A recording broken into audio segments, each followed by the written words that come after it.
중국의 전랑외교는 어제 오늘의 일이 아니지만 중국의 전랑외교가 미국에 제대로 한 방 먹인 사건은 2021년 3월에 미국 앵커리지에서 열린 미중 고위급 회담에서 일어났습니다.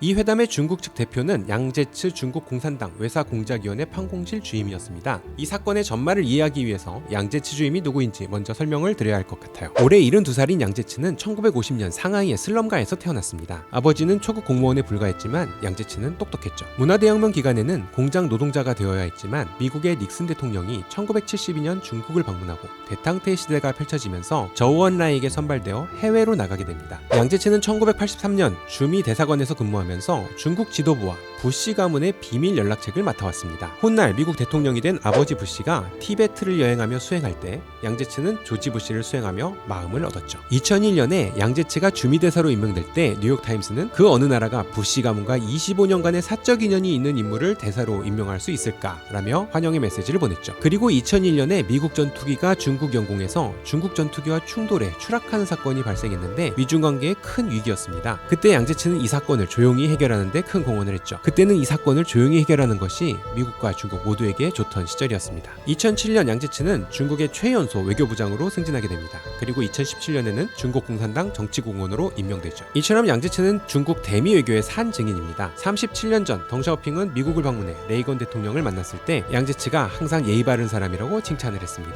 그러던 양제츠가 미중 고위급 회담에서 토니 블링컨 미 국무장관과 제이크 설리번 백악관 국가안보보좌관이 두 번째 발언을 마치고 취재진들에게 퇴장을 요청하자 표정이 돌변하면서 기자들을 놀러앉히고 취재진들 앞에서 미국 대표들에게 중국의 입장을 쏘아붙이기 시작합니다. 미국은 중국 면전에서 우월한 지위를 운운할 자격이 없다. 20년 전, 30년 전 미국은 지위를 말하지 않았다. 중국인에게 이런 수법은 통하지 않는다. 중국이 서양의 쓴맛을 아직 덜 봤단 말인가. 외국에게 봉쇄당할 시간이 짧았다는 거냐. 중국의 목을 조를 수는 없다. 양제츠의 이 발언에서 특히 중국인에게 이런 수법은 통하지 않는다. 중국은 부칠저 이타오 라는 한마디는 1901년 제국주의 열강에게 나라를 빼앗겼던 과거와 미국에게 강하게 분노를 표출하는 2021년이 대비되면서 중국 국민들의 가슴에 애국심으로 뜨겁게 끓어오르게 했고 가장 미국과 좋은 관계를 가지고 있던 예의 바른 양제츠의 미국을 향한 이 독설은 전랑 외교가 더 이상 말단 외교관 차원의 트위터 외교가 아닌 중국 고위급까지 뛰어들어 상대 국가를 직격하게 만든 계기가 되었습니다.